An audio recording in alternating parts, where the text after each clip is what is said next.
This is the story of a journey towards the light, towards the sun. A journey from north to south, in a land of legendary seafarers, the Vikings, who discovered America well before Christopher Columbus. A land rimmed with ice and snow, a land of vast forests and 1,000 lakes, Scandinavia. Our story begins here, in Europe's northernmost reaches, in Norway, 3,000 kilometers north of its capital, Oslo. Well above the Arctic Circle, and just below North Cape, the mythical spot where people flock from all over Europe to witness the midnight sun. Ah, the sun. When it actually does peek out, you sure don't want to miss it. We'll catch up with it as we head south. When the polar night finally ends, the people up north make the most of the long summer days. On the same latitude as Alaska and Greenland, the Vesterland Islands enjoy the warm flow of the Gulf Stream, which keeps the water from freezing over in winter and also churns up a rich soup of plankton and all the fish that go with it. A gorgeous setting. So who actually lives here? Mainly fishermen. Despite the international moratorium, Norwegians still hunt whales, which they locate by sonar. Summer is fishing season. You don't get much sleep between May and October in the land of the Northern Lights.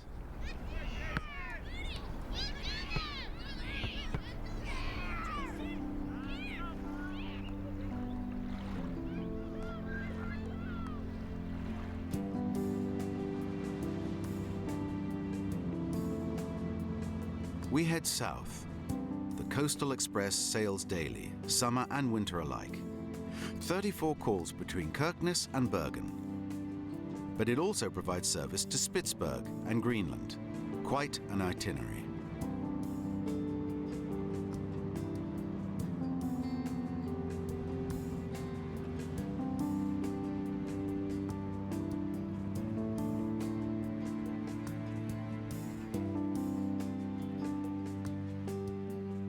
We catch up with a whirlpool not far from the city of Buda.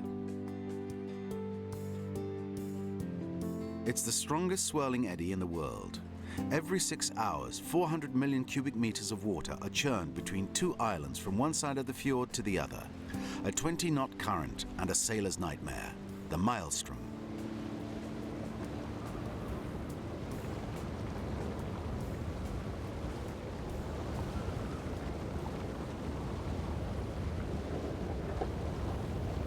They say sometimes even fishing boats get caught up in the swirl that can measure up to 10 meters in diameter and 5 meters deep.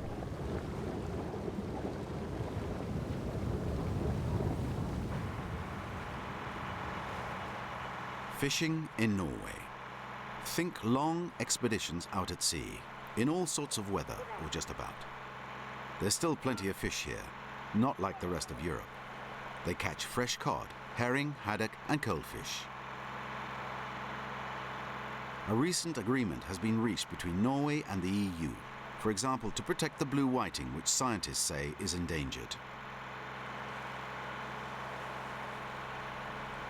Even if there's constant renegotiation, the EU fishing management programs have helped maintain stocks.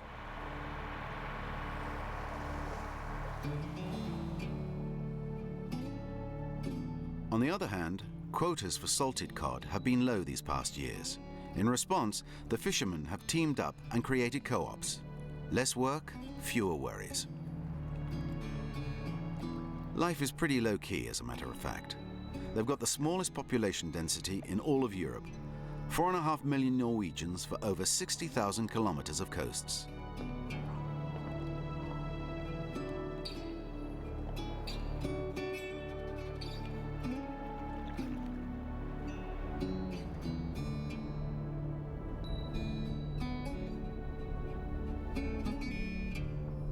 Further south, between Bergen and Oslo, not far from Finse, we happen upon a mammoth creature, the Hardangerjokulen ice cap, a huge 80-meter-long glacier. It seems enormous, but it's been melting too quickly for the past few decades. According to the latest study by the Norwegian Water Resources and Energy Directorate, 1,600 Norwegian glaciers could disappear in the next 100 years. The culprit? Global warming.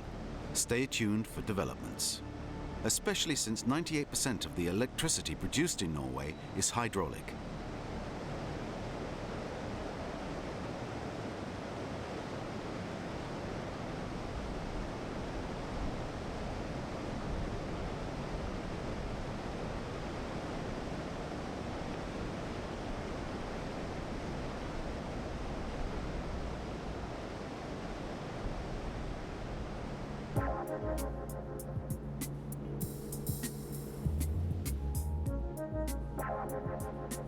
Way in the south of the country, at the end of a fjord, lies a city that enjoys a true microclimate. Oslo, the capital of Norway. This is where agriculture began 5,000 or 6,000 years ago. While the north was populated mostly by fishing communities, people in the Oslo fjord turned to farming. Today, Norwegians enjoy one of the highest standards of living in the world, thanks mainly to revenues from oil in the North Sea.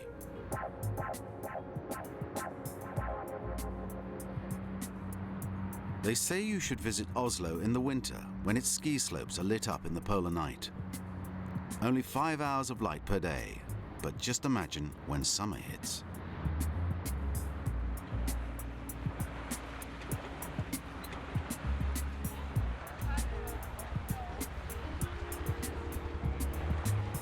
Oslo's inhabitants enjoy a unique living environment.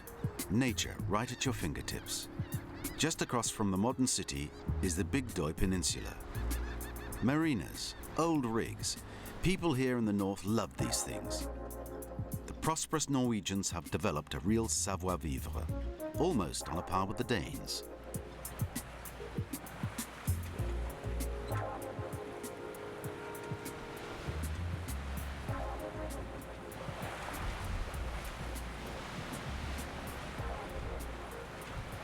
Now we head straight south to Denmark.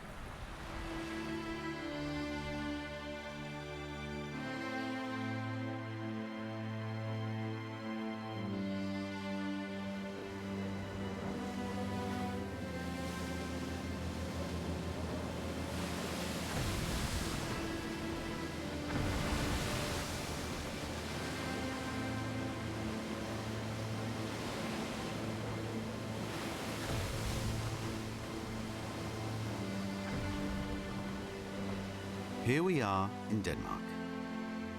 North of Skagen, a small fishing village, Grennen Point at the very tip of the country, where the waters of the North Sea join those of the Baltic.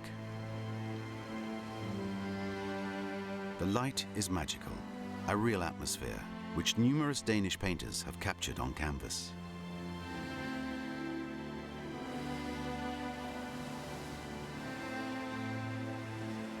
Communion with the elements.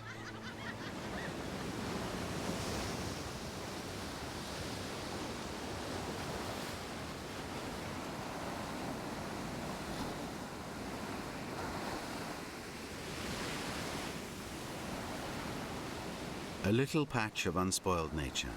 Perhaps it's this very freedom that people come here to find, alone with the sea, letting time drift by. We edge along the west coast of Denmark.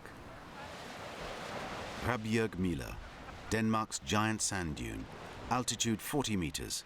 It advances 10 meters per year, thanks to the wind. The Danes have chosen not to stop the dunes, so they can study their evolution better. They believe you shouldn't interfere with natural processes unless it becomes a vital necessity.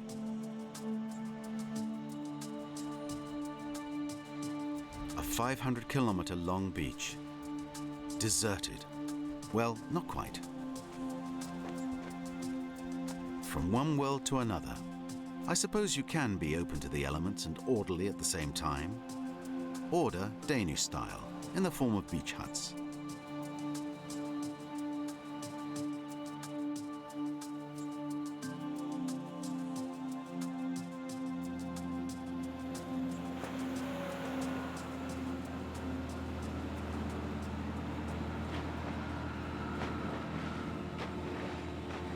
light grows fainter over the southern part of Jutland, a land of dunes and moors, lakes and lagoons.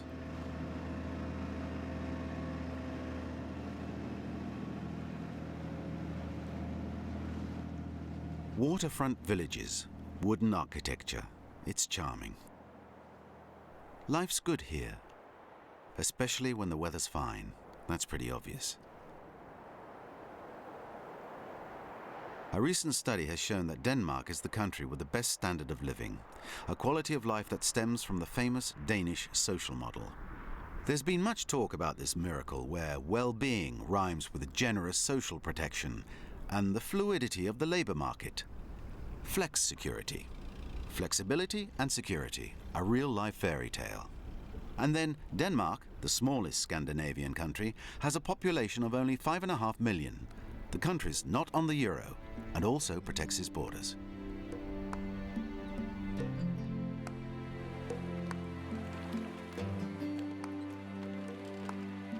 It's true, the Danes want comfort and security. They're also ready for innovation. Let's go and have a look at the capital, Copenhagen.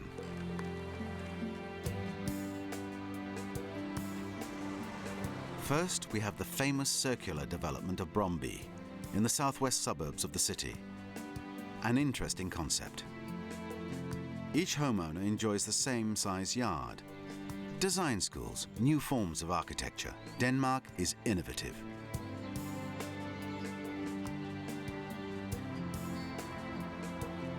As for downtown Copenhagen, it's baroque. Strategically placed at the gates of the Baltic Sea, Copenhagen is home to close to 2 million people. People still come to see The Little Mermaid, inspired by one of Andersen's fairy tales. More than once her arms have been sawed off by vandals, and she was even unbolted from her rock one night a few years ago, but the police found her at the entrance of the harbour. The city has long been famous for its free public bikes, as well as its renewable energy management. A fourth of the electricity used in the country comes from wind energy produced in wind farms.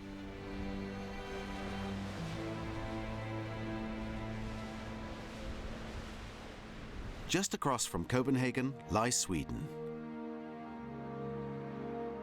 To get there nowadays, we take this amazing bridge that ends in a tunnel through an artificial island. The Øresund Bridge. A highway and a railroad across the strait. It's the longest cable-stayed bridge in the world.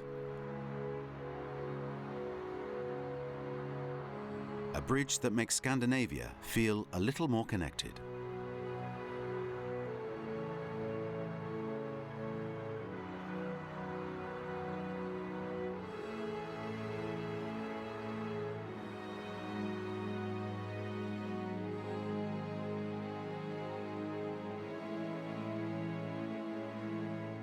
The winds of change also blow in the city of Malmö. Here we have the turning torso, on the edge of the Øresund Strait. Pretty hard to miss. It's the tallest building in Scandinavia, 190 meters. 9 cubes stacked one on the other, 5 stories each, a symbol that marks the city like a huge crane in the shipyards did just a few years ago. As we head up the east coast of Sweden, we spot the castle of Kalmar, one of the oldest cities in the country. This is where, in 1397, the Kalmar Union was signed, uniting the 3 Scandinavian kingdoms, Denmark, Norway and Sweden, under one monarch. 2 centuries later, Sweden left the union.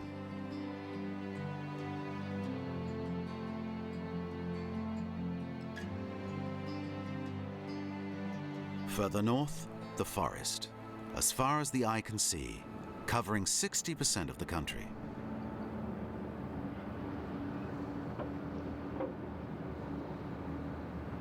Sweden is the world's 3rd biggest exporter of wood and its byproducts. But here, people try to respect the forest. About time. Only about 5% of old or virgin forest remains. After centuries of intensive exploitation, the Swedes are now working on long-term conservation schemes and ecological restoration. A law that's already 100 years old guarantees the diversity and genetic variation of the forest.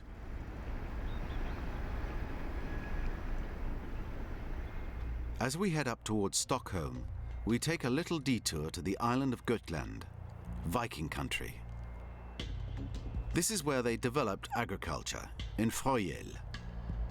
Archaeologists have unearthed evidence that their farming practices and commerce date back several thousand years BC. From Gotland, the Vikings traveled east and even up the Russian rivers. Frøyel was an important Viking hub. This tomb here, beside the road, offers proof.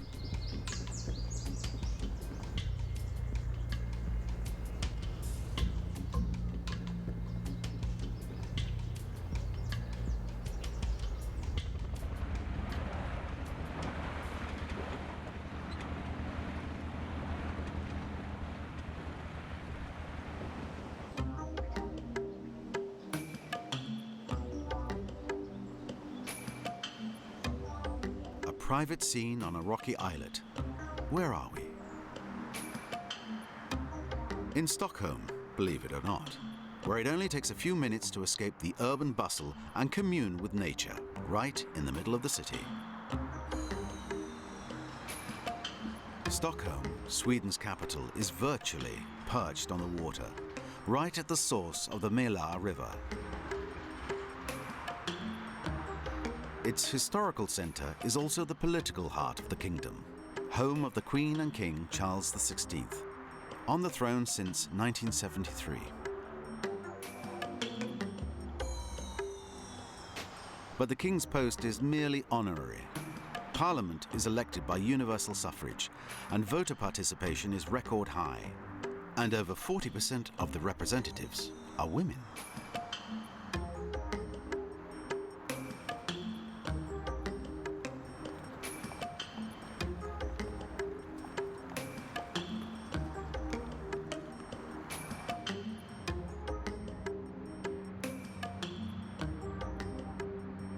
Sweden holds another record, one of the highest life expectancies in the world.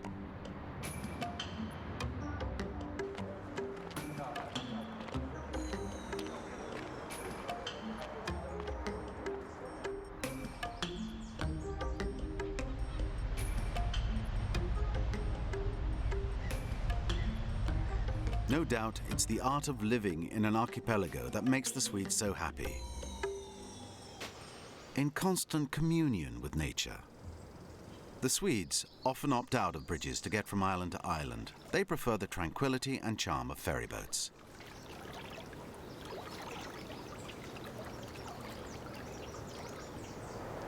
We follow this one that sails between Stockholm and Helsinki over to the neighboring country, Finland.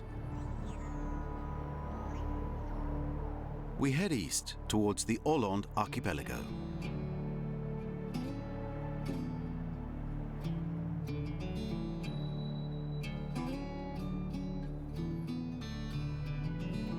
This is Åland. Here, in winter, people go right across the ice to get from island to island. There are even ice skating excursions, complete with backpacks and ski poles. The ferries are replaced by roads marked out right on the ice. For now, though, it's summer, and we're in Marinam. The city is dominated by the stately Pommern, a four-masted windjammer with a steel hull, anchored in the harbour.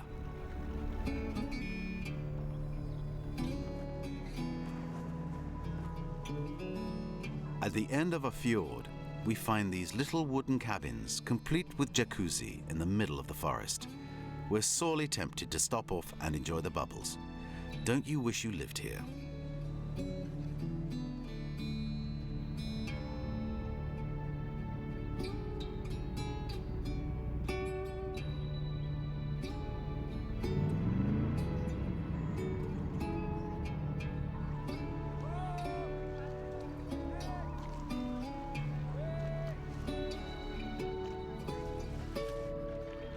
The Åland archipelago, monohulls, old rigs, speedboats, sea kayaks, everyone's out on the water, enjoying the summer sun.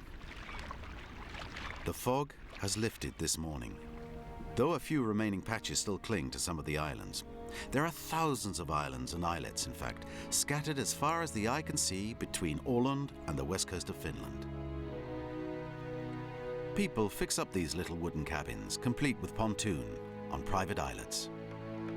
More and more these formerly self-sufficient fishing villages are getting transformed into second homes.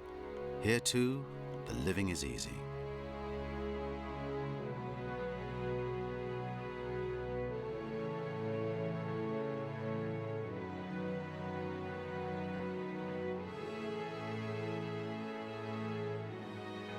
Now on the mainland, and Naantali, a city on the west coast, one of the richest cities in Finland with a renowned spa resort. The Finns enjoy a spa culture, something which dates back 6,000 years. In fact, the word sauna comes from Finnish and Lap. For the Finns, the sauna is a sacred place where you go for purification of both body and mind. It's a national institution. We spot an estate peeking through the forest across the harbour of Naantali, the summer residence of the President of Finland. Hey, there's the flag. She must be there. The manor's called Kulttuuranta and boasts a French-style garden. And here's a more modern version of Finland, the leading builder of cruise ships. The world's largest one was built here in this shipyard, the Freedom of the Seas. The figures are stunning. 16 hectares of deck surface, close to 6,000 passengers.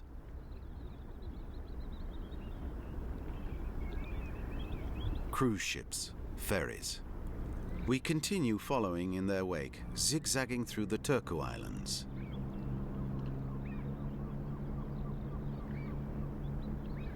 There are little houses perched out on the rocks, and little islands with lots of spots to drop anchor, sheltered from storms.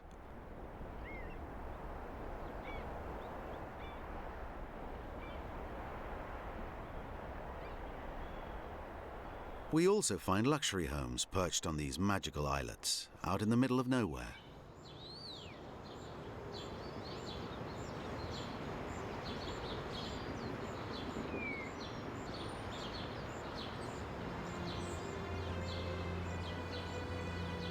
Near Honko, a former thermal resort in vogue with the Russian nobility, an old spa complex nestled in the forest.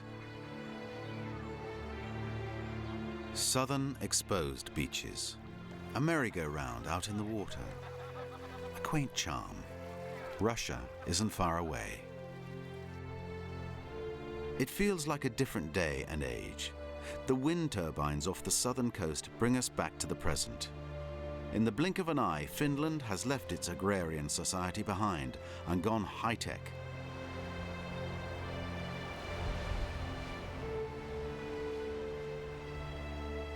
And once again, a string of islands stretching all the way to the capital, Helsinki.